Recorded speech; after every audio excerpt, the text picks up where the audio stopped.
আল্লাহ আল্লাহ কি যে মধুর নাম। সকলেই বলি আল্লাহ আল্লাহ কি যে মধুর নাম। ধরার তামা মনি মুক্তা পণ্য হেরায় সোনা দানা হয় না তাহার দাম। আল্লাহ আল্লাহ কি যে মধুর নাম। আকাশ বাতাস সাগর নদী গাইছে ও নাম নিরবধির। আল্লাহু আকবার। আকাশ বাতাস সাগর নদী গাইছে ও নাম নিরবধির।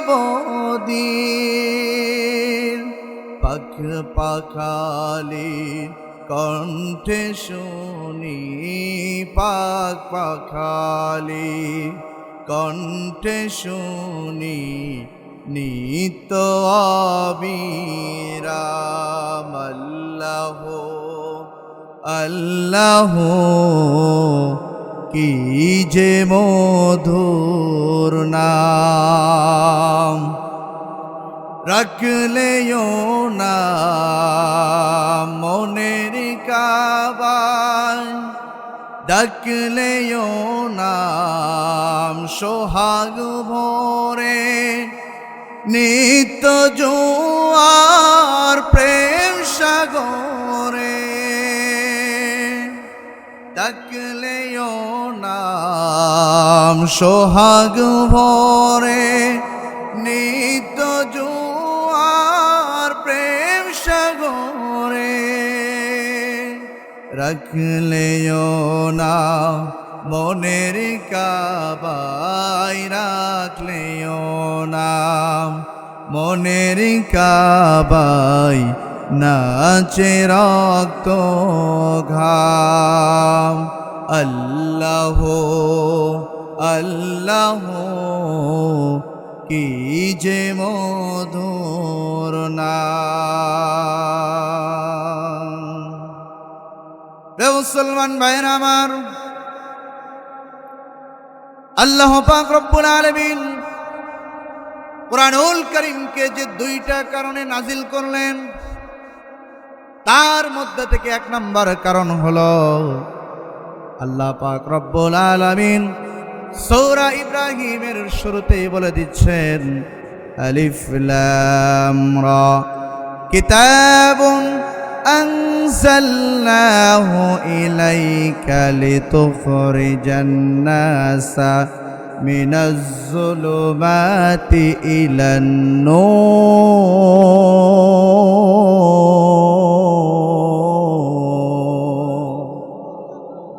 এই চমৎকার করে আমার আল্লাহ পাক রব্বুল আলামিন বলছেন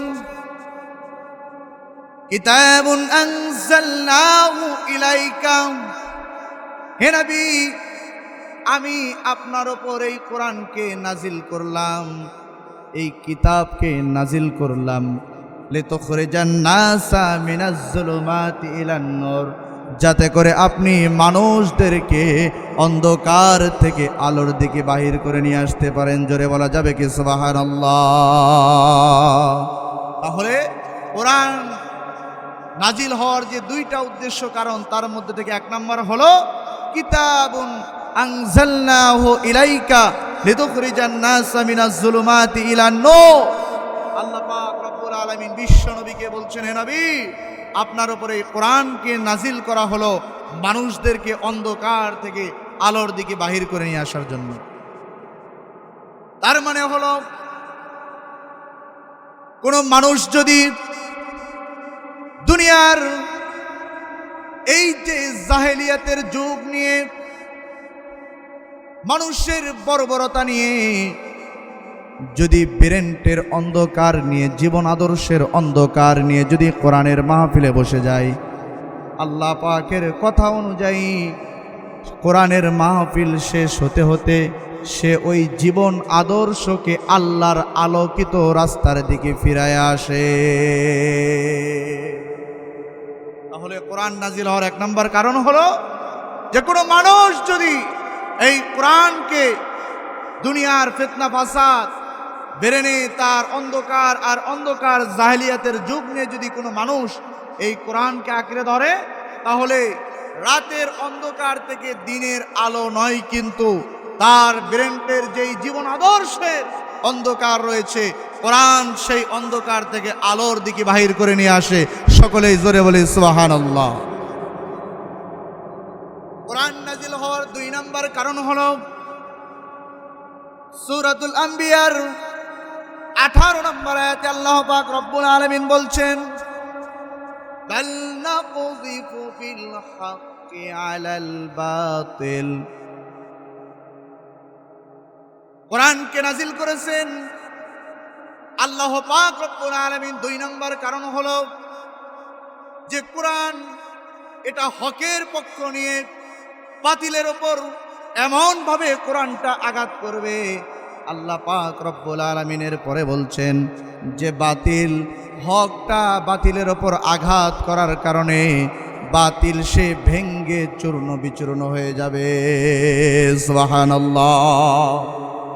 আল্লাহ পাক রব্বুল আলামিন সূরাতুল আম্বিয়ার 18 নম্বর আয়াতে বলছেন, ওয়ায়াতনাকুহু ওয়া হুয়া যাহিক। আল্লাহ পাক রব্বুল আলামিন এই 18 নম্বর আয়াতে দিমাগ শব্দ ব্যবহার করেছেন।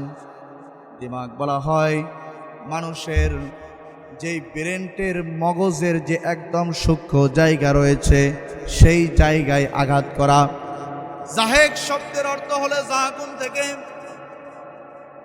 অর্থাৎ যখন কোনো জিনিসের উপর মারাত্মকভাবে যদি আঘাত করা হয়, তাহলে দেখবেন পাথর হোক আর যাই হোক না কেন জিনিসটা ভেঙ্গে কিন্তু চুরমার হয়ে যায়। লাইটের ব্যবস্থা হয়।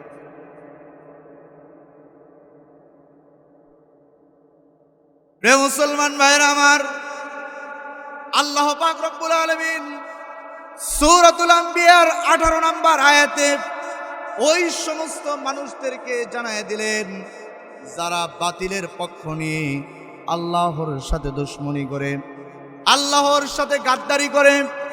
আল্লাহ পাক রব্বুল আলামিন সরাসরি ডাইরেক্ট বলে দিলেন যে কোরআন এটাকে আমি আল্লাহ পাক রব্বুল আলামিন এই জন্য নাজিল করেছি যাতে এই কোরআনটা বাতিলের মাথার ওপর, বাতিলের ওপর এমনভাবে আঘাত করে যাতে করে বাতিল সেখান থেকে ভেঙ্গে চূর্ণ বিচূর্ণ হয়ে যায়।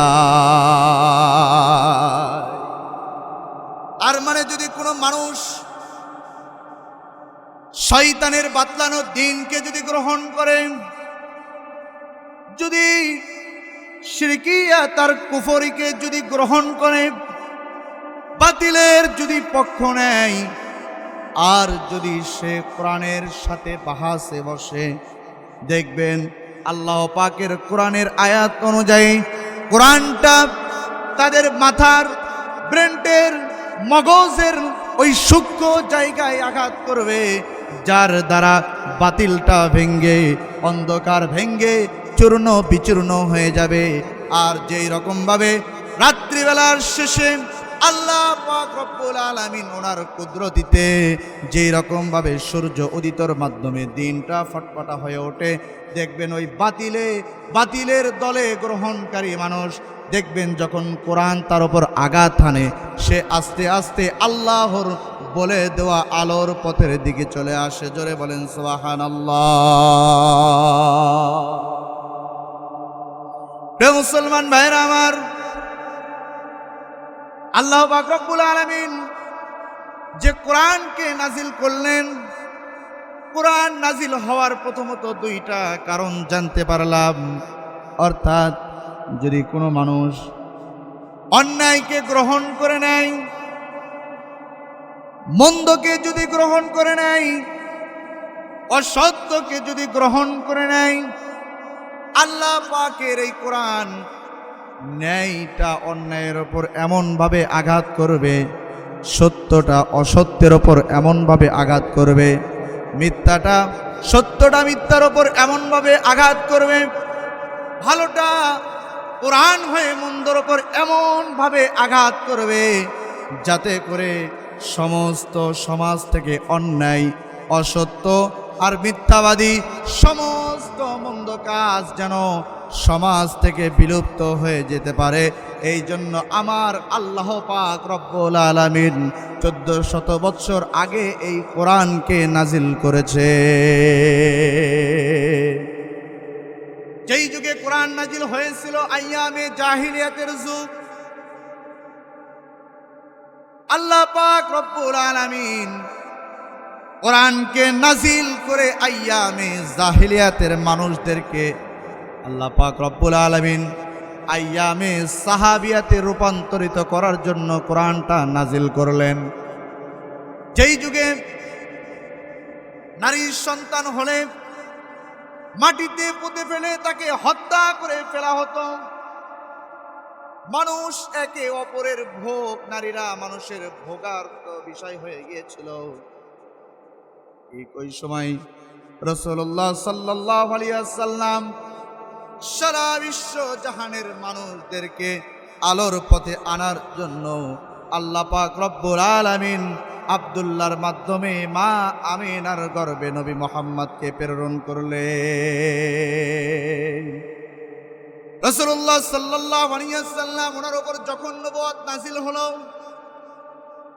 আর এই যে কোরআনকে যখন রাসূলের কাছে দেওয়া হলো, হিরা গুহায় আল্লাহ পাক রব্বুল আলামিন যখন রাসূলের উপর সূরা আলাকের 5টা আয়াত নাজিল করলেন, ইকরা বিসমি রাব্বিকাল্লাযী খালাক খালাকাল ইনসানা মিন আলাক ইকরা ওয়া রাব্বুকাল আকরাম আল্লাযী আল্লামা বিল কলম আল্লামাল ইনসানা মা লাম ইয়ালাম। আল্লাহ পাক রব্বুল আলামিন নবী মুহাম্মদের উপর কোরআনকে নাজিল করলেন। এই যে সারা বিশ্বের মানুষ আজকে অন্ধকারের মধ্যে, মানুষ মানুষের সাথে খুনাখুরি করে, আজকে এতিমের সম্পদ মেরে খাওয়া হচ্ছে, সবলরা দুর্বলদের উপর জুলুম করছে, আল্লাহ পাক রব্বুল আলামিন ওই সমস্ত অন্ধকার মানুষদেরকে একমাত্র আল্লাহর আলোর পথ বলে দেওয়ার জন্য, আল্লাহর আলোর দিকে ডাকার জন্য নবী মুহাম্মদের ওপর এই কোরআনকে নাজিল করলে।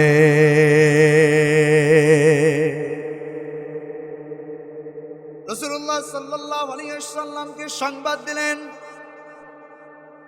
ওয়ামা আরসালনাকা ইল্লা রাহমাতাল লিল আলামিন। হে নবী, আমি আপনাকে শুধু আরব ভূখণ্ডের জন্য নয়, শুধু মদিনার জন্য নয়, শুধু মক্কার জন্য নয়, আমি আপনাকে সারা বিশ্ব জাহানের জন্য রহমত স্বরূপ হিসেবে প্রেরণ করেছি। রাহমাতাল লিল আলামিন নবী কোরআনে প্রমাণ, উম্মত বিনে কে বুঝিবে আমার দয়ার নবীর শান, আশিক বিনে কে বুঝিবে আমার দয়ার নবীর শান। নবী আমার মদিনারি বুলবুল, আমায় না ভালোবেসে নামটি দিলেন হাবিবে রাসূল। আল্লাহু আকবার। নবী আমার মদিনারি বুলবুল আমায় না ভালোবেসে নামটি দিলেন হাবিবে রাসূল সেই নবীকে ভুল বুঝিলে সেই নবীকে ভুল বুঝিলে থাকবে না ঈমান উম্মত বিনে কে বুঝিবে আমার দয়ার নবীর শান আশিক বিনে কে বুঝিবে আমার দয়ার নবীর শান। তো যে নবীকে আল্লাহ পাক রব্বুল আলামিন শুধু আরবের জন্য নয় সারা বিশ্ব জাহানের জন্য আল্লাহ পাক রব্বুল আলামিন ওনাকে রহমত স্বরূপ হিসেবে প্রেরণ করলেন। আর ওনার উপর যে কোরআনকে নাজিল করা হলো, আমরা যে কোরআনের তাফসীর শুনতে চাই, আমি সকলের কাছে প্রশ্ন করব, বলেন এতক্ষণ যে আলোচনা করা হলো কোরআনকে নাজিল করা হয়েছে কয়টা কারণে? বলেন দুইটা কারণ। এক নাম্বার হলো কিতাবুন আনজালনাহু ইলাইকা লিতুখরিজান নাসা মিনাজ যুলুমাতি ইলান নূর, অর্থাৎ আল্লাহ পাক রাসূলকে বলছেন, রাসূল আমি আপনার উপরে এই কোরআনকে নাজিল করলাম যাতে করে আপনি মানুষদেরকে অন্ধকার থেকে আলোর দিকে বাহির করে নিয়ে আসেন। সকলেই বলি সুবহানাল্লাহ। দুই নাম্বার হলো বাল নাকযিফু বিল হাক্কি আলাল বাতিল, কোরআনকে আল্লাহ পাক রব্বুল আলামিন যে দুই নাম্বার কারণে নাজিল করলেন, অর্থাৎ কোরআনটা হকের পক্ষে নিয়ে বাতিলের ওপর এমনভাবে আঘাত করবে, আল্লাহ পাক এরপরে বলছেন যাতে করে হকের পক্ষে কোরআনটা আঘাত করার কারণে বাতিলটা ভেঙ্গে চূর্ণ বিচূর্ণ হয়ে যায়। লা ইলাহা ইল্লাল্লাহ, লা ইলাহা ইল্লাল্লাহ। সকলে পড়ি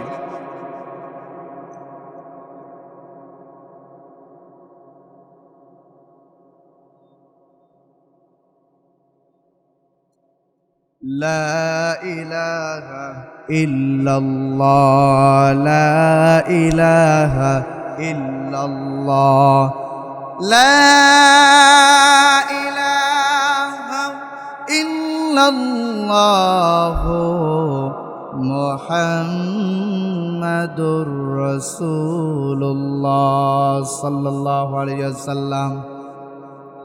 সম্মানিত শ্রীধরপুর এলাকাবাসী, আমি আপনাদের প্রথমেই বলেছিলাম আজকে আমার আলোচনার বিষয় হলো স্ত্রীর প্রতি স্বামীর দায়িত্ব, স্বামীর প্রতি স্ত্রীর দায়িত্ব ও কর্তব্য। সকলের কাছে আমি একটা প্রশ্ন করব, বলেন তো আল্লাহ পাক রব্বুল আলামিন পৃথিবীর সর্বপ্রথম যে দুইজন, একজন হলো নর আর একজন হলো নারী, পুরুষ আর মহিলা, স্বামী এবং স্ত্রী, যে দুইজনকে আমাদের আদি পিতা হিসেবে আল্লাহ পাক রব্বুল আলামিন সৃষ্টি করেছিলেন, সেই দুইজনের নাম কি বলতে পারবেন সবাই? তো একজনের নাম আদম আলাইহিস সালাম, যিনি আমাদের আদি পিতা, আর একজন হলো যেনাকে ওনার বাম পাজরের হাড্ডি থেকে তৈরি করা হয়েছিল, মা হাওয়া আলাইহিস সালাম। এখানে একটা প্রশ্ন, যে আদম এবং হাওয়া স্বামীর বাম পাজরের হাড্ডি থেকে স্ত্রীকে তৈরি করা হয়েছে, এটা কি পৃথিবীর সমস্ত স্ত্রীকেই তার স্বামীর হাড্ডি থেকে তৈরি হয়েছে? বরং আদম আলাইহিস সালাম ওনার বাম পাজরের হাড্ডি থেকে হাওয়া আলাইহিস সালামকে তৈরি করেছেন। আর ওই যে আদমের বাম পাজরের হাড্ডিটা নারীদের ভিতর ওই যে একটু বেঁকা বেঁকা ভাব, তাই না? এই যে চলে আসলো, পৃথিবীর সমস্ত নারীকে ওই হাওয়ার মতো বাম পাজরের হাড্ডি থেকে তৈরি করা হয়েছে। আল্লাহ পাক রব্বুল আলামিন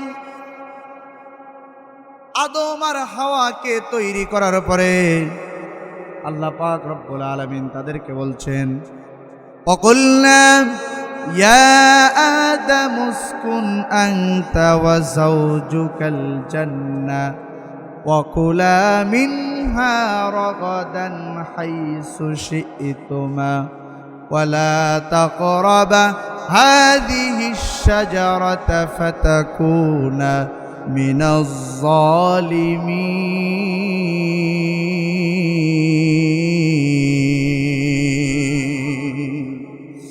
আল্লাহ পাক রব্বুল আলামিন আদম আলাইহিস সালামকে বলছেন ওয়াকুলনা ইয়া আদম উসকুন আনতা ওয়া যাওজুকাল জান্নাহ, হে আদম আমি তোমাকে সৃষ্টি করলাম আর তোমার এই যে বাম পাজরের হাড্ডি থেকে হাওয়াকে সৃষ্টি করা হলো, তোমরা দুইজনেই জান্নাতে বসবাস করতে থাকো। ওয়ালা তাকরাবা হাদিহিশ শাজারা, খবরদার জীবনেও ভুল করবা না, ওই যে একটা গাছ দেখা যায় এই গাছের নিকটেও কখনো যাইবা না। এবার শয়তান কয়, আদম তুমি জানো কি যে আল্লাহ তোমাকে কি জন্য নিষেধ করলো? আদম আলাইহিস সালাম কয়, না তো, কি জন্য নিষেধ করলো আল্লাহ তো এটা বলে নাই, শুধু বলছে যে গাছের কাছে যাওয়া যাবে। এবার শয়তান ধোঁকা দেয়, আদম আল্লাহ তোমাকে এই জন্য নিষেধ করেছে, অর্থাৎ তুমি যদি ওই গাছের কাছে যাও আর গাছের যদি ফল খাও, ওই আল্লাহর কসম জীবনে তোমার কখনো মৃত্যু হবে না। নাউযুবিল্লাহ। শয়তান ধোঁকা দিয়ে দিচ্ছে। এখন আদম আলাইহিস সালাম তো সে তো বুঝতে পারে না। আদম আলাইহিস সালাম শয়তানের ধোঁকায় পড়ে শেষ পর্যায়ে গাছের নিকটেও গেলেন, গাছ থেকে ফল খেয়ে ফেললেন। এবার আল্লাহ রাব্বুল আলামিন ওনার ফয়সালা করছেন, দুইজনকে দুনিয়ার দুইটা জায়গায় জান্নাত থেকে বাহির করে দিলেন। আবার ওনারা দুইজন একত্রিত হলেন। এই যে ওনারা দুনিয়াতে আসলেন আর এই যে একত্রিত হলেন, আর একত্রিত হওয়ার মাধ্যমেই আল্লাহ পাক রব্বুল আলামিন তাদের ঔরস থেকে আজকে পৃথিবীর লক্ষ বিলিয়ন মিলিয়ন বিলিয়ন এত লোক হয়েছে। সুবহানাল্লাহ। কয়জন লোক থেকে বলেন? কয়জন? দুইজন লোক থেকে। আপনাদের কথা বুঝতে কি সমস্যা হচ্ছে? হ্যাঁ, যদি সমস্যা হয় একটু জানাবেন যে হুজুর কথাটা বুঝতে অস্পষ্ট বা মাইকের সমস্যা। আলহামদুলিল্লাহ মাইক শুরুতে যা ছিল এখন ভালো আছে। এই যে ওনারা দুইজন থেকে আল্লাহ পাক রব্বুল আলামিন পৃথিবীর এত লক্ষ মানুষকে সৃষ্টি করলেন। এত মানুষ আসলো কেবলমাত্র আদম এবং হাওয়া থেকে। আর আল্লাহ পাক রব্বুল আলামিন পৃথিবীর শুরুতে যে বন্ধনকে সৃষ্টি করেছেন, যে বন্ধনকে তৈরি করেছেন, এটাই হলো পৃথিবীর সর্বশ্রেষ্ঠ বন্ধন, সেটাই হলো স্বামী আর স্ত্রী। আল্লাহ পাক রব্বুল আলামিন সূরাতুল বাকারার 187 নম্বর আয়াত, আল্লাহ পাক রব্বুল আলামিন সূরাতুল বাকারার 187 নম্বর আয়াতে বলছেন, হুন্না লিবাসুল লাকুম ওয়া আনতুম লিবাসুল লাহুন। তোমরা স্বামী, তোমাদের বিপরীতে আরেকজন রয়েছে স্ত্রী, আবার স্ত্রীর বিপরীতে রয়েছে হলো স্বামী। একজন আরেকজন থেকে তোমাদেরকে সৃষ্টি করা হয়েছে। একজন আর একজনের জন্য তোমরা হলো পোশাক। আল্লাহ পাক রব্বুল আলামিন সূরাতুল বাকারা 187 নম্বর আয়াতে আল্লাহ পাক রব্বুল আলামিন স্বামী স্ত্রীদেরকে উভয়জনকে পোশাকের সাথে তুলনা করলেন। কেন পোশাকের সাথে তুলনা করলেন এটা জানার দরকার আছে, আছে না? অবশ্যই আছে। আল্লাহ পাক রব্বুল আলামিন স্বামী স্ত্রীকে পোশাকের সাথে তুলনা করার কারণ হলো তিনটি। মুফাসসিরে কেরাম বলেন, আল্লাহ পাক রব্বুল আলামিন সূরাতুল বাকারার 187 নম্বর আয়াতে এই যে স্বামী স্ত্রীকে পোশাকের সাথে তুলনা করা হয়েছে তার কারণ হলো তিনটি। এক নাম্বার হলো, পোশাক যেরকমভাবে মানুষের ইজ্জতকে রক্ষা করে, মানুষের সম্মান মর্যাদাকে বাড়িয়ে দেয়, ঠিক যেই পুরুষের সাথে তার স্ত্রী রয়েছে যেই স্ত্রী যেই নারীর সাথে তার স্বামী রয়েছে ওই দুইজনের সম্মান ইজ্জত বাঁচায় কে? আল্লাহ। সুতরাং একজন আরেকজন থেকে যখন দেখবেন দূরে থাকবে, একজন আরেকজনের ভিতর মনের ভিতর একটু শয়তান ধাক্কা দেয় কি দেয় না বলেন? এক নাম্বার কারণ হলো স্বামী স্ত্রীকে পোশাকের সাথে তুলনা করার কারণ হলো তিনটি। তার মধ্যে এক নাম্বার হলো যেই রকম ভাবে পোশাক মানুষের ইজ্জতকে রক্ষা করে, সম্মান মর্যাদাকে রক্ষা করে, এই রকম ভাবে কোনো পুরুষের সাথে যদি কোনো তার স্ত্রী থাকে, কোনো স্ত্রীর সাথে যদি তার স্বামী থাকে, আল্লাহ পাক রব্বুল আলামিন তাদের ইজ্জতের হেফাজতের দায়িত্ব নেয়। দুই নাম্বার হলো পোশাক যেই রকম ভাবে মানুষের সৌন্দর্যকে বেরিয়ে তোলে। এখন শীতকাল, এই যে আপনারা শীতের পোশাক পরিয়ে আসছেন, যারা শীতের পোশাক পরে নাই দেখবেন একটু কষ্ট হয়, কিন্তু কষ্ট হয় না? শীত আসে গায়েতে যখন চাপা দেয় কষ্ট হয় না? এই যে কোটি পরা হয়েছে, কোট পরা হয়েছে, জ্যাকেট পরা হয়েছে, আবার জুব্বা, যার যেটা পোশাক, প্রত্যেকটা পোশাক পরিধান করছেন, সম্মান বাড়িয়ে দিয়েছে আল্লাহ। দেখবেন ওই পোশাক পরিধান করার মাধ্যমে একটু সৌন্দর্য ফুটিয়ে ওঠে, ঠিক না? এই কোনরূপ ভাবে আল্লাহ পাক রব্বুল আলামিন সূরাতুল বাকারার 127 নম্বর আয়াতে আল্লাহ পাক রব্বুল আলামিন স্বামী স্ত্রীকে পোশাকের সাথে তুলনা করার কারণ হলো যেই রকম ভাবে পোশাক প্রত্যেকটা মানুষের, প্রত্যেকটা নারীর সৌন্দর্যকে ফুটিয়ে তোলে, ঠিক অনুরূপভাবে যদি কোনো স্বামীর সাথে, যদি কোনো পুরুষের সাথে যদি তার স্ত্রী থাকে, আর যদি কোনো স্ত্রীর সাথে কোনো নারীর সাথে তার যদি স্বামী থাকে, আল্লাহ পাক রব্বুল আলামিন পৃথিবীর মধ্যে ওই সম্পর্ককে সর্বসৌন্দর্য হিসেবে কবুল আর মঞ্জুর করে নেয়।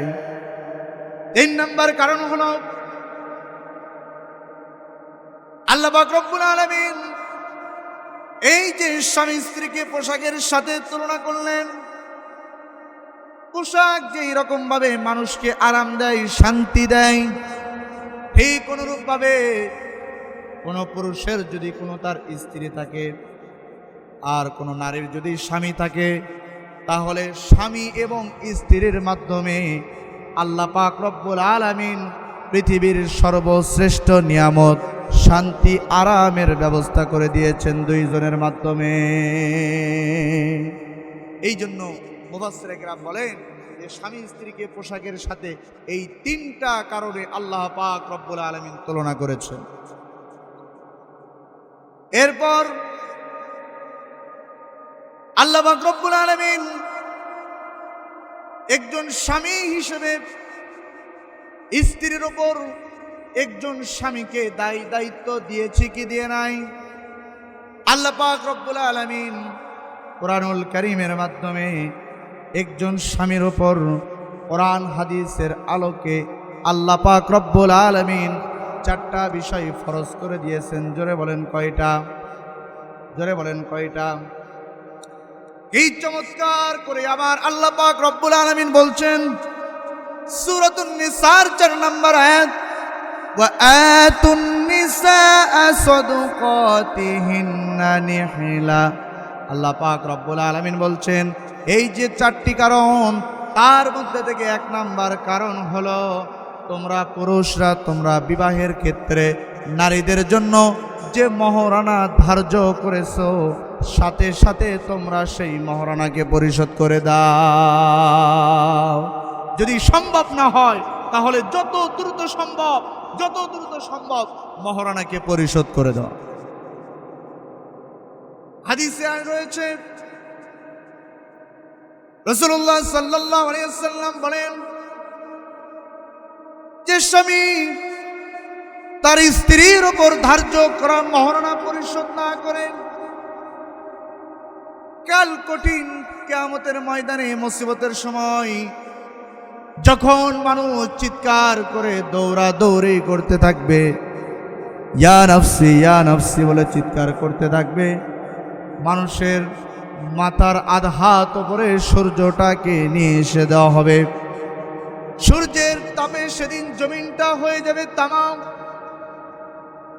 রাসূলুল্লাহ সাল্লাল্লাহু আলাইহি ওয়াসাল্লাম বলেন, সেই কঠিন মুহূর্তের সময় সেদিন যেই স্বামীরা যারা স্ত্রীর ওপর ধার্য করা মহারণা পরিশোধ না করে মাফ করে নেয়, আবার যে সমস্ত পুরুষ ধার্য করা মহারণা পরিশোধ করে নাই, আল্লাহ পাক কাল কঠিন মুসিবতের দিনে ওই সমস্ত স্বামীদেরকে জিনাকারের কাতারে দাঁড়াইতে হবে। কার কথা বলে? আল্লাহর কথা। আমাদের সমাজে দেখবেন শিক্ষা দেয় যে বাসর রাতে বিলাই মারে, ঠিক না? শিক্ষা দেয় না? বলেন। এইরকম ভুল কখনো করতে যাবেন না। আল্লাহ পাক রব্বুল আলামিন পৃথিবীর সর্বশ্রেষ্ঠ নিয়ামত হিসেবে যে নারীকে আল্লাহ পাক রব্বুল আলামিন আপনার জন্য সৃষ্টি করলেন, আর ছোটকাল থেকে তার পিতামাতা তার ইজ্জতের হেফাজত করে, বোরকার ভিতর পর্দার হেফাজত করে, বাহিরের কোনো পর পুরুষকে না দেখিয়ে আপনার জন্য যে তৈরি করে রাখলেন, আর আপনি একটা মানুষ হয়ে স্বামী হয়ে তার ওপর ধার্যকৃত মহারণা পরিশোধ না করে বাকি রাখলেন বা তার থেকে মাফ করে নিলেন। আমার তো মনে হয় এ সমস্ত স্বামী কোনো ভাগ্যবান স্বামী নয়, এরা হলো হতভাগা স্বামী। কথা বলেন ঠিক কিনা? এই জন্য আল্লাহ পাক রব্বুল আলামিন স্পষ্ট করে বলে দিলেন সূরা নিসার 4 নম্বর আয়াত, ওয়া আতুন নিসা সাদকাতিহিন্না নিহিলা, তোমরা স্বামীদের ওপর স্ত্রীর জন্য যে মহারণা ধার্য করা হয়েছে যত দ্রুত পারো সেই মহারণাকে পরিশোধ করো।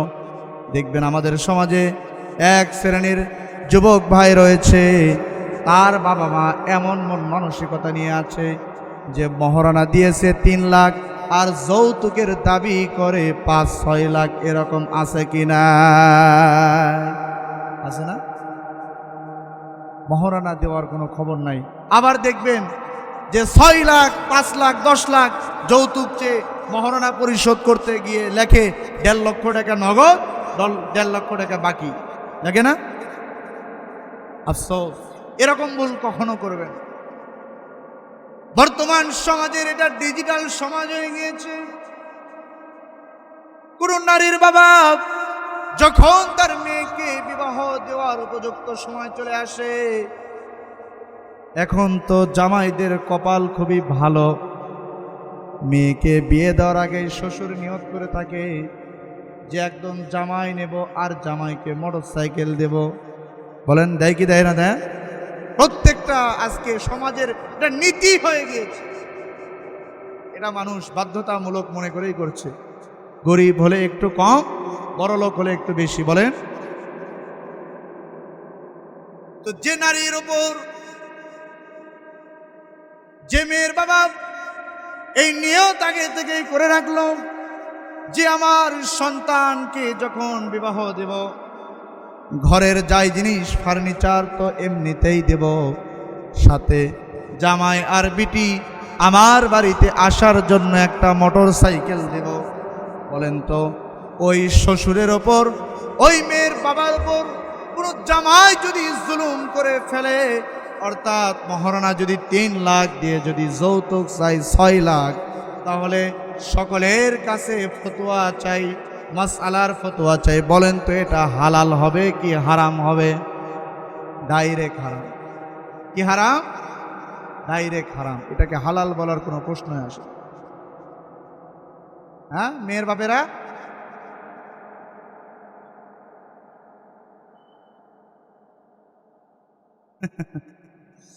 যাক, তাহলে যে বিষয়ে আলোচনা করতেছিলাম, আল্লাহ পাক রব্বুল আলামিন একজন স্বামীর ওপর যে 4টি দায়িত্ব ফরজ করে দিয়েছেন, অজিব নয়, সুন্নত নয়, মুস্তাহাব নয়, ফরজ। তার ভিতর থেকে 1 নাম্বার হলো আল্লাহ পাক সূরা নিসার 4 নম্বর আয়াতে বললেন, তোমরা তোমাদের স্ত্রীর ওপর যে মহারণা ধার্য করা হয়েছে সেই মহারণা পরিশোধ করে দাও। যদিও দেরি হয় তাহলে দ্রুত পরিশোধ করে দাও, এর বিপরীত কখনো মহারণা মাফ করে নিতে যেও না। 2 নাম্বার হলো, যুবক ভাইরা আসো দেখি হাত তোলো তো। হ্যাঁ দেখি যুবক ভাইরা হাত তোলো। আল্লাহ প্রত্যেকটা যুবককে কবুল করুক, সকলে বলে আমিন। আমার এই যে শেরপুরে একটা মাহফিল ছিল শ্বশুরবাড়ি এলাকায়, ওখানে বলেছিলাম একটা কারণে যে যুবকরা হাত তোলো। ওখানে কোনো বৃদ্ধ লোক ছিল না, যারা বৃদ্ধ ছিল সকলে হাত তুলে ফেলাইছে। তার মানে কি, আমরা যখন ইসলামকে সামনে নিয়ে, কোরআনকে সামনে নিয়ে যখন বসবো, আমরা কেউ কোনো বৃদ্ধা কোনো অসহায় লোক থাকি না, কোরআনের পক্ষ নিয়ে আমরা যুবক হয়ে যাই। কথা বলেন ঠিক কিনা? 4টি দায়িত্ব যে আল্লাহ ফরজ করেছিলেন, তার মধ্যে থেকে 2 নম্বর দায়িত্ব হলো যে স্ত্রীর খাবারের ব্যবস্থা করা। আজকের যুবক ভাইয়ের পকেটে নিজের চলার মতো টাকা নাই, বিবাহ করার জন্য বাবার সাথে লেগে পড়ে ওঠে। হ্যাঁ আছে না? সেই যুবকদের অভাব। আজকের এই যুব সমাজের উদ্যোগে মাহফিল। যুবক তোমরা যেখানেই থাকো না কেন চলে আসো। আমি শুরুতেই বলেছিলাম স্বামী স্ত্রীর আলোচনা হবে, যুবকদের জন্য পয়েন্ট থাকবে, বিষয় থাকবে, বলছিলাম না? এই জন্য যুবকরা যেখানে আসো অতি দ্রুত কাজ ছেড়ে চলে আসবে। 2 নম্বর দায়িত্ব হলো, যখন কোনো পুরুষ বিবাহ করলো, তার নারীর জন্য, সেই স্ত্রীর জন্য খাবারের ব্যবস্থা করতে হবে। বর্তমান যুগ হিসেবে যদি কোনো বউকে পাঙ্গাস মাছ আছে না আপনাদের? হ্যাঁ, অনেক মানুষ আছে শুধু পাঙ্গাসই খাওয়ায়। আবার অনেকে মহাব্বত করে, ভালোবাসে, অনেকে পাঙ্গাস মাছ খেতেই পছন্দ করে। বর্তমান সময়ে একজন স্ত্রীর মনকে ঠিক রাখতে হলে তার যেরকম খাবারের প্রয়োজন, সে খাবারের ব্যবস্থা করার দায়িত্ব কে ফরজ করেছে? বলেন বলেন কে ফরজ করেছেন? 3 নম্বর হলো, একজন স্ত্রীর যত রকমের পোশাকের প্রয়োজন হয়, যত রকমের 3 পিস, লেহেঙ্গা, বোরকা, আধুনিক বোরকা, ডিজিটাল বোরকা, যত রকমের যা কিছু প্রয়োজন হয়, সমস্ত কিছু প্রয়োজনের ব্যবস্থা, সমস্ত কিছু প্রয়োজন মেটানো। আজকে দেখবেন যে যুবক ভাইয়েরা বিবাহ করতে চায়, আমাদের বাবারা এত দয়াশীল হয়ে গিয়েছে, এত নরম হয়ে গিয়েছে, যদি সন্তানের সামর্থ্য যদি না থাকে, বাবার একটু মনের চাওয়া ভাই দুনিয়া থেকে যদি বিদায় নিয়ে চলে যায়, তার আগে অন্তত পক্ষে বৌমার চেহারাটা দেখে যায়। এরকম আছে না? আল্লাহ পাক রব্বুল আলামিন 2 নম্বর দায়িত্ব ফরজ করে দিলেন যে খাবারের ব্যবস্থা করা। 3 নম্বর দায়িত্ব আল্লাহ পাক রব্বুল আলামিন ফরজ করে দিলেন পোশাকের ব্যবস্থা করা। এই 2টা সমন্বয় করে আল্লাহ পাক রব্বুল আলামিন বলছেন, ওয়া আলাল মাউলুদি রিজকুহুন্না ওয়া কিসওয়াতুহুন্না বিল মারুফ। তোমরা স্বামী যারা রয়েছো, তোমাদের উপর আবশ্যকীয় হলো তোমরা তোমাদের স্ত্রীর জন্য খাবার এবং পোশাকের ব্যবস্থা করবে। 4 নম্বর দায়িত্ব আল্লাহ পাক রব্বুল আলামিন কুরআনুল কারীমে 4 নম্বর যে দায়িত্ব একজন স্বামীর উপর ফরজ করে দিয়েছেন, আল্লাহ পাক রব্বুল আলামিন বলছেন সূরাতুত তালাকের 6 নম্বর আয়াত, আসকিনুহুন্না মিন হাইসু সাকানতুম মিন ওয়াজদিকুম। এই যে তোমরা স্বামীরা রয়েছো, তোমরা যে রকম থাকাকে পছন্দ করো, যেই রকম আবাসিক বাসভবনকে পছন্দ করো, তোমরা তোমাদের স্ত্রীর জন্য সেই রকম বাসভবন আর আবাসিক নির্মাণ করো। তাহলে এই চারটি দায়িত্ব একজন স্বামীর ওপর যিনি ফরজ করেছেন, চিৎকার দিয়ে তার নাম একবার মুখে উচ্চারণ করি, তিনি কে? বলি না কে? নারায়ে তাকবীর। সে আল্লাহর আওয়াজ কি মুখে নিতে আমাদের কি কষ্ট হয়? আল্লাহ আমার রব, এই রবি আমার সব। আল্লাহ আমার রব, এই রবি আমার সব। এই জন্য আল্লাহ পাক রব্বুল আলামিন একজন স্বামীর ওপর ডাইরেক্ট কোরআনুল কারিমে এই চারটি দায়িত্বকে ফরজ করে দিয়েছেন। তো আপনারা সকলেই এই চারটি দায়িত্ব সম্পূর্ণ আকারে মানতে প্রস্তুত আছেন তো ইনশাআল্লাহ? আল্লাহ পাক রব্বুল আলামিন প্রত্যেকটা স্বামীকে এই চারটি ফরজ দায়িত্বকে মানার তৌফিক দান করুক। সকলে বলে আমিন।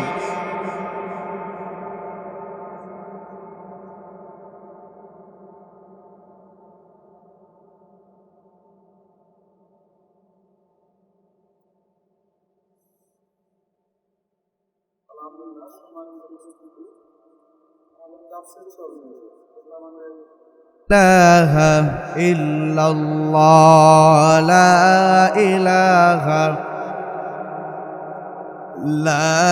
ইলাহা ইল্লাল্লাহ, লা ইলাহা ইল্লাল্লাহ, লা ইলাহা ইল্লাল্লাহ,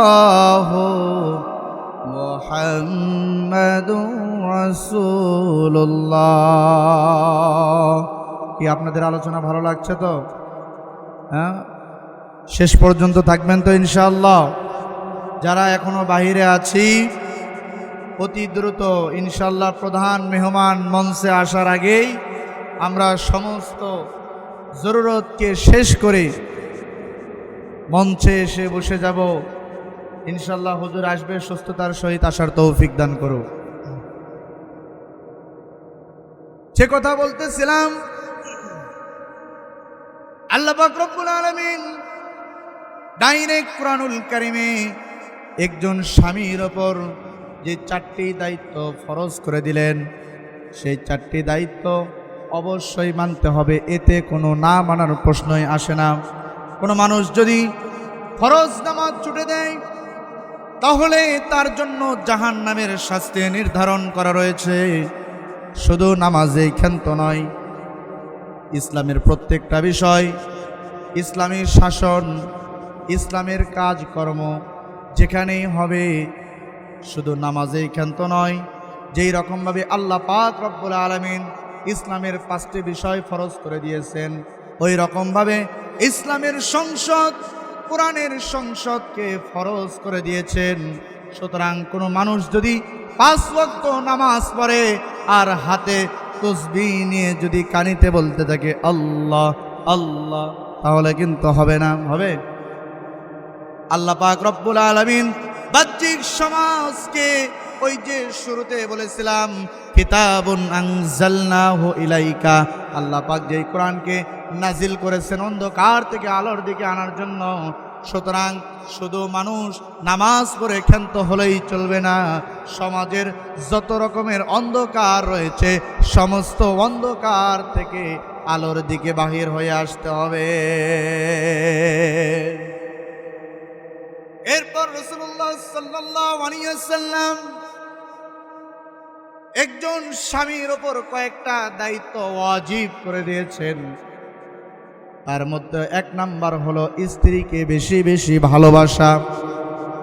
বর্তমান সময়ে ভালোবাসা এত বেশি হয়ে গিয়েছে যে দেখবেন আজকের নতুন নতুন স্বামী স্ত্রী তারা আর ঘরে ভালোবাসা করে না, তারা রাস্তায় ভালোবাসা করা শুরু করে দিয়েছে, ঠিক না?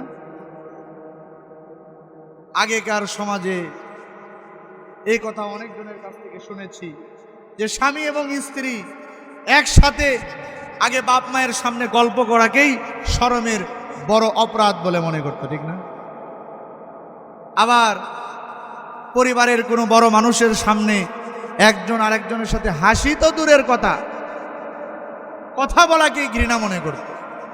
এখন তো আর বাড়ি তো দূরের কথা, রাস্তায় এই ভালোবাসা আজকে নেমে পড়েছে, এত বেশি ভালোবাসা হয়ে গেছে। রসুল বলেছিল যে স্ত্রীকে বেশি বেশি ভালোবাসা। আজকের সমাজের এই যুবকরা বাড়ি তো ভালোবাসা দূরের কথা, আজকে এটা রাস্তায় নিয়ে গিয়েছে। আল্লাহ পাক সমস্ত যুবককে হেদায়েত দান করুক, সকলে বলি আমিন। যুবকরা মনে করতেছে হুজুর আমাদেরকে ডাকলো ভালো কথা বলার জন্য, আবার একটু উল্টা পাল্টাও বলে। হ্যাঁ, ভালো মন্দ সব মিলাইতে ইসলাম কথা বলেন, ঠিক কিনা? ইসলাম যেরকম ভাবে আপনাকে ভালো কাজের আদেশ করবে, এই কোনরূপ ভাবে সমস্ত মন্দ কাজ থেকে নিষেধ করবে, কথা বলেন, ঠিক কিনা?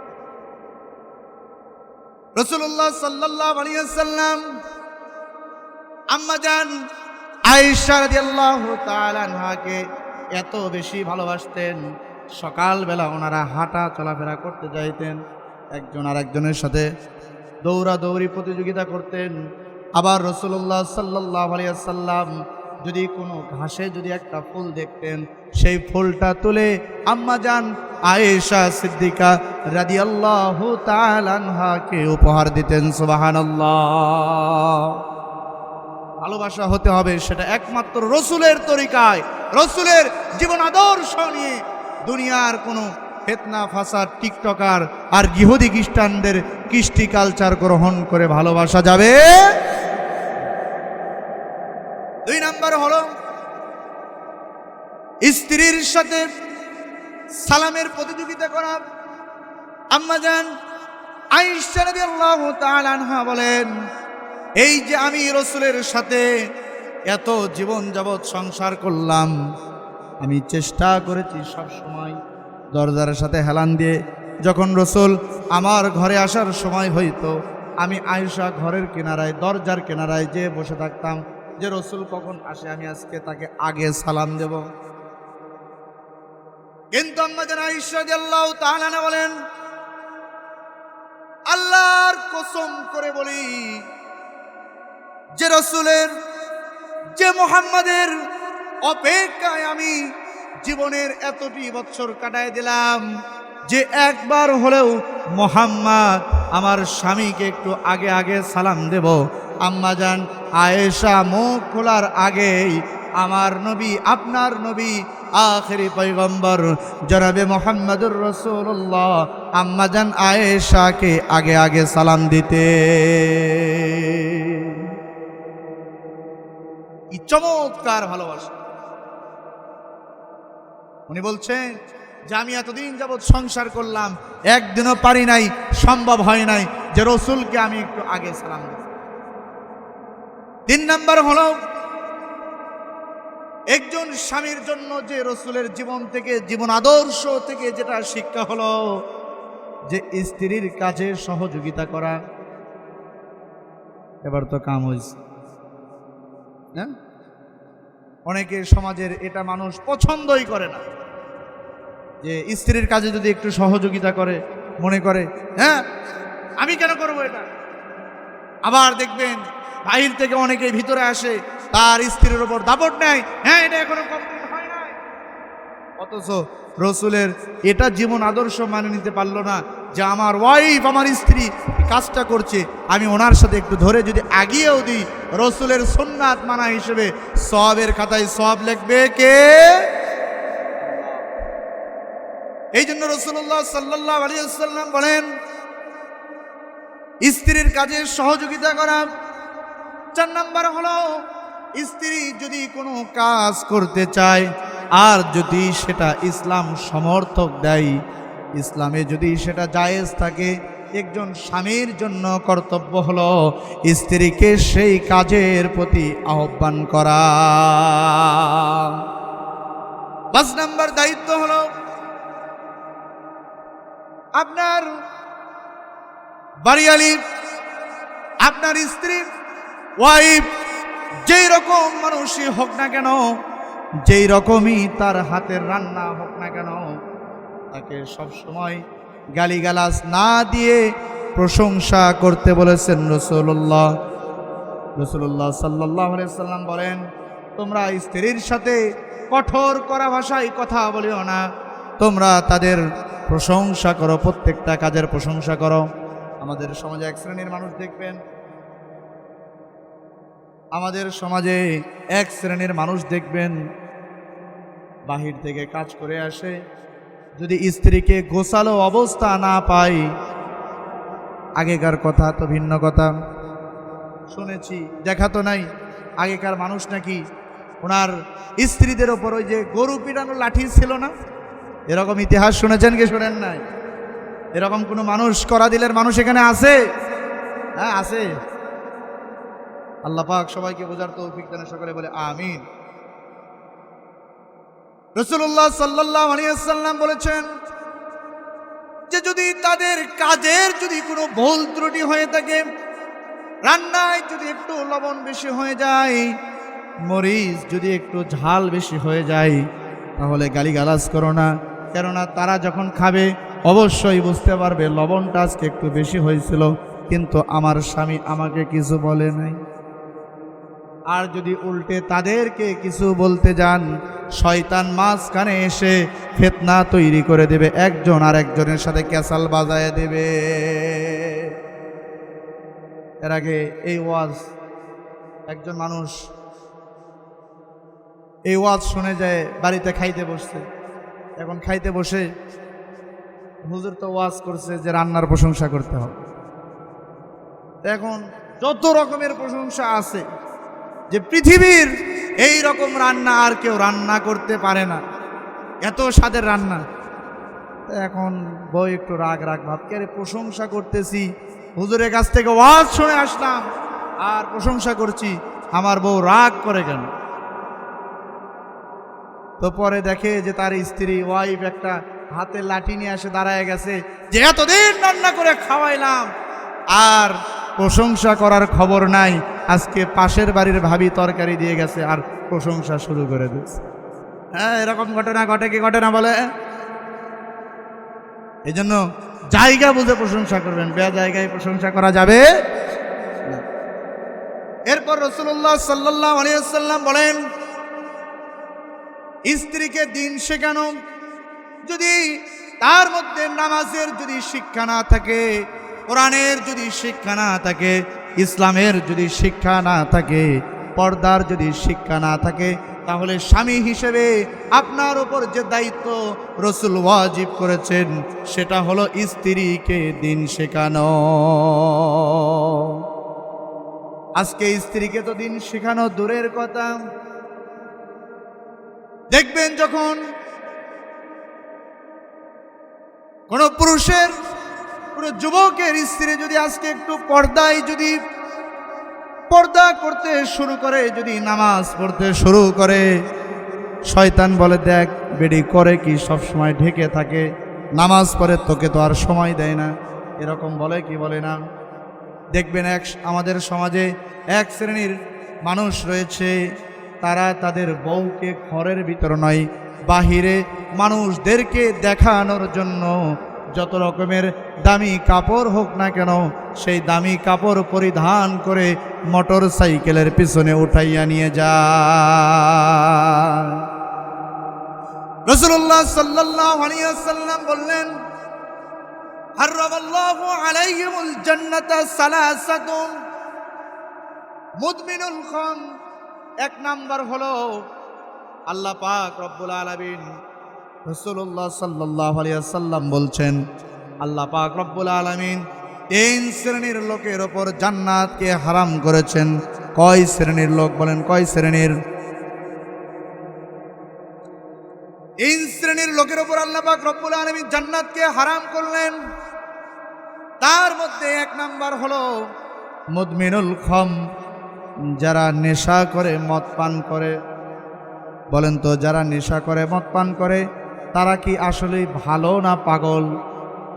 বলেন, যখন কোনো পুরুষ, যখন কোনো যুবক, যখন কেউ নেশার ভিতর যদি লিপ্ত হয়ে যায়, তাহলে দেখবেন সে আর ভালো পুরুষ থাকে না, সে বানরের লাগান আশেপাশে এই দিকে ওই দিকে মাতাল অবস্থায় ছোটাফুটি করতে থাকে। আমার যুবক ভাই ভাইরা আমার, এই যে তোমরা আজকে স্মার্টফোনের নেশায় লিপ্ত হয়ে গেলাম, মদ পান করতে শুরু করলাম। আজকের বিজ্ঞানীরা রিসার্চ করে বলে যে একজন যুবক যখন সে মোবাইল ফোনের নেশায় আকৃষ্ট হয়ে গেল, একজন যুবক যখন মদের নেশায় আকৃষ্ট হয়ে গেল, নারীর নেশায় আকৃষ্ট হয়ে গেল, 10টা ক্ষতির সম্মুখীন হয়। বলেন কয়টা? 10টা ক্ষতির সম্মুখীন হয়। তার মধ্যে থেকে সবচেয়ে 4টা মারাত্মক বড় ক্ষতি হলো। 1 নাম্বার হলো, কোনো যুবক যদি মদ পান করে, নেশা করে, সিগারেট খায়, গাঁজা খায়, বাবা খায়, ইয়াবা খায়, খায় কি খায় না? কোনো যুবক যদি নেশায় আকৃষ্ট হয়ে যায়, মোবাইল ফোনের নেশায় আকৃষ্ট হয়ে যায়, নারীর নেশায় যদি কোনো যুবক আকৃষ্ট হয়ে যায়, আজকের বিজ্ঞানীরা বলে সর্বপ্রথম তার মাথার ব্রেনটের যে মগজ রয়েছে, সেই মগজটা গরম পানি যেই রকম টকবক টকবক করতে ফুটাইতে থাকে, ওই রকমভাবে একটা যুবক যখন নেশায় আকৃষ্ট হয়ে যায়, তার মাথার ব্রেনটাও গরম পানির নাই টকবক করে ফুটতে থাকে। 2 নাম্বার ক্ষতি হলো, যখন কোনো যুবক নেশায় আকৃষ্ট হয়ে গেল, নারীর নেশায় আকৃষ্ট হয়ে গেল, মোবাইল ফোনের নেশায় আকৃষ্ট হয়ে গেল, যুবক ভাই আমার, তোমরা যেখানেই থাকো না কেন, এই 4টা বিষয় অন্তত পক্ষে মনোযোগ সহকারে শুনিও। যুবক ভাই আমার, 2 নাম্বার ক্ষতি হলো, তার যে হার্ট রয়েছে, সেই হার্টটা সে লাফাইতে থাকে, হার্টে ফুসফুসি ধরে। 3 নাম্বার হলো, যখন কোনো যুবক নেশায় আকৃষ্ট হয়ে যায়, মদ পান করতে থাকে, নারীর নেশায় পড়ে যায়, মোবাইল ফোনের নেশায় পড়ে যায়, 3 নাম্বার ক্ষতি হলো, তার কলিজা আর ফেস্কো যে রয়েছে, উভয়টাতে ফুসফুসে একটা রোগ আছে। আছে কি নাই? আছে না? কলিজায় এবং ফেস্কোয় এই ফুসফুসে রোগ ধরে যায়। 4 নাম্বার ক্ষতি হলো, কোন যুবক যদি নেশায় যদি আকৃষ্ট হয়ে যায়, নারীর নেশায় যদি আকৃষ্ট হয়ে যায়, মোবাইল ফোনের নেশায় যদি কোনো যুবক আকৃষ্ট হয়ে যায়, বিজ্ঞানীরা বলে 4 নাম্বার ক্ষতি হলো, ওই মানুষের, ওই পুরুষের, ওই যুবকের প্রত্যেকটা গিরেই গিরেই যে ক্যালসিয়ামগুলি রয়েছে, ওই ক্যালসিয়ামগুলো চুষে খেয়ে ফেলে, শুধু হাড্ডিটা থেকে যায়। চিন্তা করেছেন? মারাত্মক যে বড় বড় 4টা ক্ষতি, সেই 4টা ক্ষতি আমরা শুনলাম। এবার বিজ্ঞানীরা বলেন, কোন পুরুষ, কোন মানুষ যদি, কোন যুবক, টাটকা যুবক, সে যদি, এই যে আজকে বাংলাদেশ একটা বিপদের সম্মুখীন, কোন যুবক যদি আজকে ইসলামের ঝান্ডা নিয়ে রাস্তায় নামে, ওই যুবকের ভেতর ওমরের ক্ষমতা যিনি দেবেন তিনি কে? বিজ্ঞানীরা বলেন, কোন যুবক যদি নেশায় যদি সে আকৃষ্ট হয়ে যায়, তাহলে এই যে বড় বড় 4টা ক্ষতির সম্মুখীন সে হইল। ভবিষ্যতে সে যুবক যখন বিবাহ করবে, তার সংসারে অশান্তি হবে, সে শান্তি পাবে না, বানরের মতো এদিক সেদিক ছোটাফুটি করতে থাকবে। হিংস্র প্রাণী বাঘ যেরকম ভাবে মানুষ আর অমানুষ থাকে না, বন্য কোনো প্রাণীকে গণনা করে না, না দেখেই যেরকম ভাবে হিংস্র প্রাণী মানুষের ওপর আক্রমণ করে, ঠিক কোনো যুবক যদি নেশায় যদি আকৃষ্ট হয়ে যায়, ওই যুবক মা দেখে না, বাপ দেখে না, বোন দেখে না, ভাই দেখে না, ভাবি দেখে না, সবার ওপর নিকৃষ্ট বাঘের মতো আক্রমণ করতে থাকে। কথা বলেন ঠিক কিনা? এরকম ঘটনা আমাদের সমাজে দেখা যায় কি যায় না? যায় না? মাঝে মাঝে নেটে খবর দেখা যায়, অমুক গ্রামের অমুক যুবক নেশার টাকা বাবার কাছে আবদার করার কারণে, বাবা নেশার টাকা না দেওয়ার কারণে রাত্রে বেলায় ঘরে গিয়ে বাবার গলাটা কেটে ফেলে দিয়েছে। এরকম সন্তান আছে কি নাই? বিজ্ঞানীরা বলে যখন কোনো যুবক, যখন কোনো পুরুষ এই নেশায় আকৃষ্ট হয়ে যায়, ঠিক যেরকম ভাবে হিংস্র প্রাণী পাক যেরকম ভাবে ভালো মন্দ নির্ণয় না করে আক্রমণ করে, কোনো যুবক যদি এই নেশায় আকৃষ্ট হয়ে যায়, সে মা দেখে না, বাবা দেখে না, ভাই দেখে না, একের পর এক মানুষের ওপর এই নেশার মদের টাকার জন্য আঘাত করতে থাকে। যুবক ভাইরা আমার, এই যে সারা রাত ওয়াইফাই বাড়িতে নিয়েছো, বাবার কাছ থেকে আবদার করে একটা স্মার্টফোন কিনে নিলে, এই যে রাত্রি 1টা বাজে 2টা বাজে মোবাইলে অশ্লীল ছবিগুলা দেখে এই যে ঘুম আসলে, একবারও কি ঘুম আসার আগে চিন্তা করলে না, হাই যে আল্লাহ আমাকে এতক্ষণ এই যে আমি আল্লাহর সাথে নাফরমানি করলাম, আল্লাহ পাক যেটাকে নিষেধ করেছে সেটা আমি আদেশ হিসেবে মেনে নিলাম, আল্লাহ পাক যেটাকে হারাম করেছে সেটা আমি হালাল হিসেবে ভক্ষণ করলাম। এই যে এখন চোখটা বন্ধ করতেছি, ওই আল্লাহ যদি আমাকে আজকে রাত্রে বেলায় শেষ নিঃশ্বাস ত্যাগ করায়, একটা বার কি চিন্তা করলা না ওই আল্লাহর কাছে গিয়া কি উত্তর দিবা?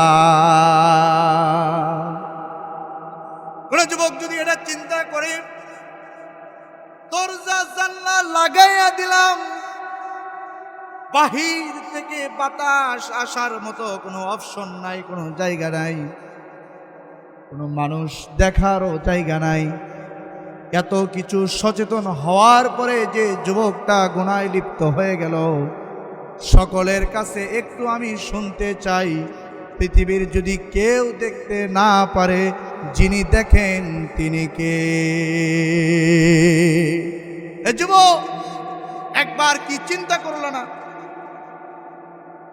যে এই যে হারাম কাজগুলা করলাম, স্মার্টফোনে মোবাইলের যে ছবি, নিত্য নাটক, বেহায়াপনা, অশ্লীল গুনাহগুলা করলাম, আল্লাহ চাইলে তো আমাকে আমার ঘরের, আমার নাকের নিঃশ্বাসটা বন্ধ করে দিতে পারতো।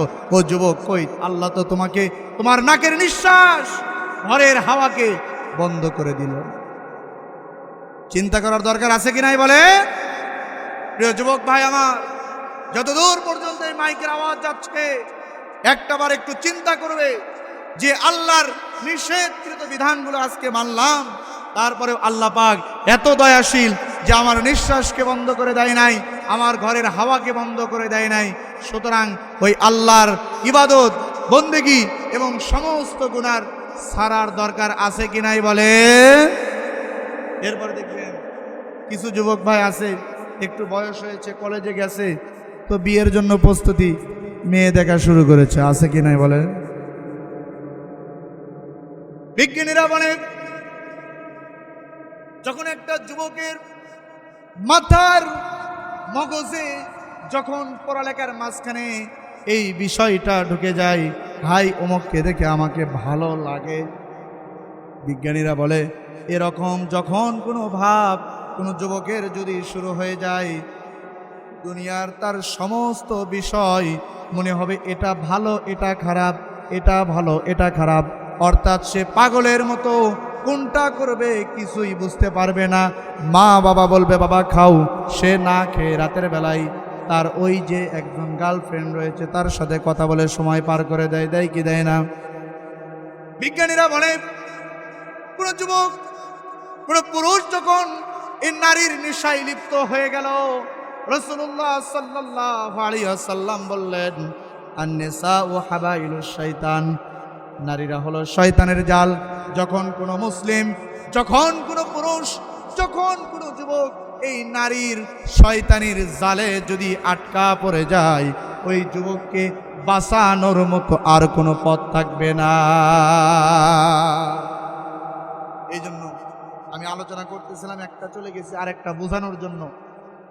রাসূলুল্লাহ সাল্লাল্লাহু আলাইহি ওয়াসাল্লাম বলেছেন 3 শ্রেণীর মানুষের উপর জান্নাতকে হারাম করা হলো, তার মধ্যে থেকে 1 নাম্বার হলো মুদমিনুল খাম। এক নাম্বার হলো যারা মদ পান করে। বেটা তুই যুবক, তোমরা পুরুষ, এই যে আজকে জীবনের ভারে অনেকেই দেখা যায় বয়সের ভারে দাড়িটা পেকে গেছে, মাজাটা সোজা করতে পারে না, কিন্তু ওই যে চাষটলে গিয়ে টিভির দিকে এমনভাবে চোখ রেখেছে, যদি আজরাইল এসে তার জানটা কবজ করে নিয়ে যায় সে টের পাবে না। এরকম বৃদ্ধ আছে কি নাই? আছে না? রাসূলুল্লাহ সাল্লাল্লাহু আলাইহি ওয়াসাল্লাম বললেন, 3 শ্রেণীর মানুষের উপর জান্নাত হারাম। এক নাম্বার হলো যারা এই নেশা করে, মদ পান করে। 2 নাম্বার হলো যারা পিতা মাতার অন্তরে কষ্ট দেয়। আছে কি নাই? পিতা মাতার অন্তরে যারা কষ্ট দেবে, যে রাসূল কি চমৎকার করে বলেছেন, যদি কোনো সন্তান দয়ার দৃষ্টিতে, আদরের দৃষ্টিতে যদি কোনো সন্তান তার মা বাবার দিকে একবার নজরে তাকায়, আল্লাহ পাক তার আমল নামায় কবুল হজের সওয়াব লিখে দেয়। নারে তাকবীর! প্রধান বক্তার আগমন, প্রধান বক্তার আগমন। মাওলানা মুফতি আব্দুর রহিম জামালি, মাওলানা মুফতি আব্দুর রহিম জামালি। নারে তাকবীর! এতক্ষণ আমরা সেই চাটক পাখির মতো যে মানুষটি নুরানি চেহারা দেখার জন্য অপেক্ষা করছিলাম, জামালি, জামালুন থেকে মানে সুন্দর, নামটাও যেরকম সুন্দর ওনার চেহারাটাও সুন্দর। দেখেন, আল্লাহ পাক ওনাকে নেক হায়াত দান করুক। সকলে বলি আমিন, সকলে বলি না আমিন। যে কথা বলতেছিলাম, 2 নাম্বার হলো যারা পিতামাতাকে কষ্ট দেয়। রাসূলুল্লাহ সাল্লাল্লাহু আলাইহি ওয়াসাল্লাম বললেন, আল্লাহর সেই নিয়ামতের জান্নাত সেই মানুষের উপর হারাম। এরপর 3 নাম্বার হলো ওয়াদ-দুয়ুস আল্লাযী ইয়াকিরু ফি আলিহিল খাবিসা, অর্থাৎ ওই দুয়ুস যে তার স্ত্রীর জন্য, তার বউয়ের জন্য ভালো বাদ দিয়ে মন্দকে পছন্দ করেছে, তার বউকে পর্দার ভেতর না রাখিয়ে বেপরোয়া হিসেবে তার স্ত্রীকে ঘুরে নিয়ে বেড়াচ্ছে। এই 3 শ্রেণীর লোকের উপর আল্লাহ পাকের জান্নাত হারাম। এই ঘোষণা কে দিয়েছে বলেন? রাসূলুল্লাহ সাল্লাল্লাহু আলাইহি ওয়াসাল্লাম। এরপর 7 নাম্বার হলো স্ত্রীকে সময় দেওয়া, স্ত্রীর সাথে বসে বসে গল্প করা। যখন এই কথাটি সাহাবায়ে কেরামকে আল্লাহ রসুল হাবিব সাল্লাল্লাহু আলাইহি ওয়াসাল্লাম বললেন, সাহাবীরা হাসে মুস্কি মুস্কি, এ রাসূলুল্লাহ, এটা কি বলেন স্ত্রীর সাথে বসে গল্প করলে আবার সওয়াব কি? রাসূলুল্লাহ সাল্লাল্লাহু আলাইহি ওয়াসাল্লাম বললেন, সাহাবীরা শোনো, যদি তোমরা স্ত্রীর সাথে যদি বসে গল্প না করে যদি তোমরা পর কোনো নারীর সাথে বসে গল্প করো, বলো তো তাহলে কি হবে? সাহাবীরা বলে, ইয়া রাসূলুল্লাহ, ইয়া হাবিবাল্লাহ, সওয়াবের পরিবর্তে গুনাহ লেখা হবে। তাহলে আল্লাহ রসুল বললেন, যদি সওয়াবের পরিবর্তে অন্যের সাথে গল্প করার কারণে যদি গুনাহ লেখা হয়, আর স্ত্রীর সাথে বসে গল্প করার কারণে আল্লাহ পাক তোমার আমল নামায় সওয়াব লিখতে থাকে। আল্লাহ পাক রব্বুল আলামিন সকলকে কবুল করুক। সকলে বলে আমিন।